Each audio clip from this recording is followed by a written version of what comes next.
ভাবুন তো এই মুহূর্তে আপনি এই ভিডিওটি দেখছেন। ঠিক একই সময়ে মহাবিশ্বের কোনো এক অজানা প্রান্তে কেউ হয়তো আপনাকেই দেখছে। হ্যাঁ, আপনাকেই।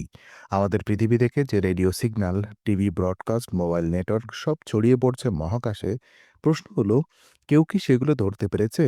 আর যদি পেরে থাকে তাহলে তারা কি শুধু দেখছে নাকি অপেক্ষা করছে?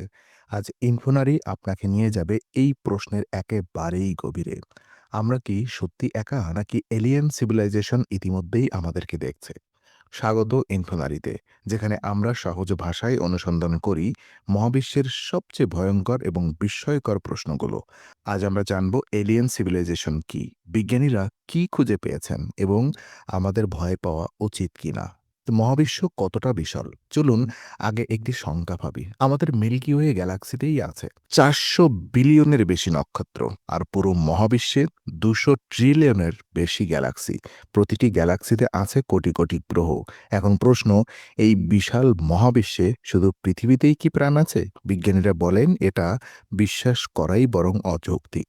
তো ড্রাক ইকুয়েশন, আমরা একা নয়। 1961 সালে বিজ্ঞানী ফ্রাঙ্ক ড্রাক একটি সমীকরণ দেন, এর নাম ড্রাক ইকুয়েশন। এই সমীকরণ হিসেব করে বলে আমাদের গ্যালাক্সিতে কতগুলো ইন্টেলিজেন্ট সিভিলাইজেশন থাকতে পারে। ফলাফল, সম্ভাবনা শূন্য নয়, বরং সংখ্যা হতে পারে ডজন, শত, এমনকি হাজারো। অর্থাৎ আমরা একা নাও হতে পারি। এসিটিআই, এলিয়েন সিগন্যাল খোঁজ। এখানেই আসে এসিটিআই, সার্চ ফর এক্সট্রাটেরেন্সিয়াল ইন্টেলিজেন্স। গত কয়েক দশক ধরে এসিটিআই আকাশ গুনছে। হ্যাঁ, শুনছে। রেডিও টেলিস্কোপ দিয়ে তারা খুঁজছে আর্টিফিশিয়াল সিগন্যাল, রিপিটেটিং প্যাটার্ন এবং ন্যাচার নয় এমন ফ্রিকোয়েন্সি।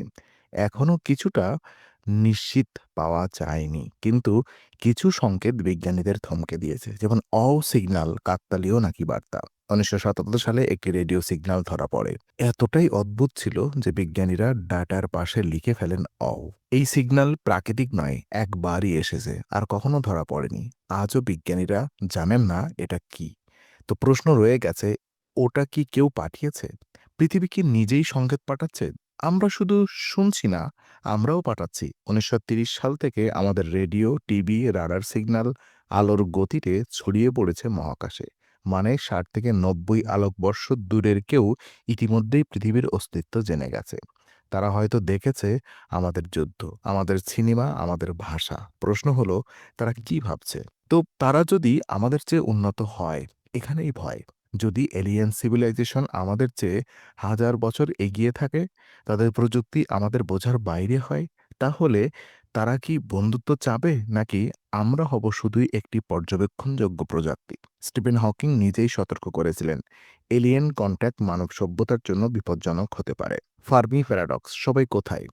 একটি বিখ্যাত প্রশ্ন আছে, তারা যদি থাকে তাহলে কোথায়? এটাই ফার্মি প্যারাডক্স। সম্ভাবনা অনেক, কিন্তু প্রমাণ নেই। কেন? তারা লুকিয়ে আছে, তারা আগেই ধ্বংস হয়ে গেছে, নাকি তারা আমাদের দেখছে কিন্তু কথা বলছে না? তো জু হিপোথিসিস, আমরা কি পরীক্ষাগারে? একটি ভয়ঙ্কর ধারণা আছে, এর নাম জু হিপোথিসিস। এই ধারণা বলে এলিয়েন সিভিলাইজেশন আমাদের দেখে ঠিক যেন আমরা চিড়িয়াখানার প্রাণী দেখি।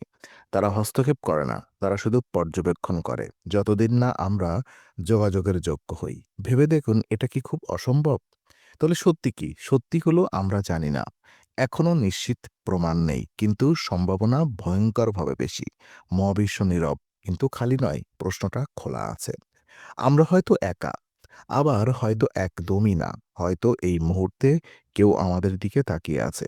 হয়তো তারা অপেক্ষা করছে আমরা কবে প্রস্তুত হব।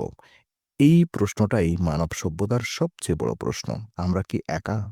তো আপনার কি মনে হয়, এলিয়েন সিভিলাইজেশন কি সত্যি আছে, নাকি আমরা এখনো অন্ধকারে? কমেন্টে আপনার মতামত লিখুন। ভিডিওটি ভালো লাগলে লাইক দিন, আর এমন আরও রহস্যময় মহাবিশ্বের গল্প পেতে ইনফোনারিকে সাবস্ক্রাইব করুন। Stay curious, stay ইনফোনারি।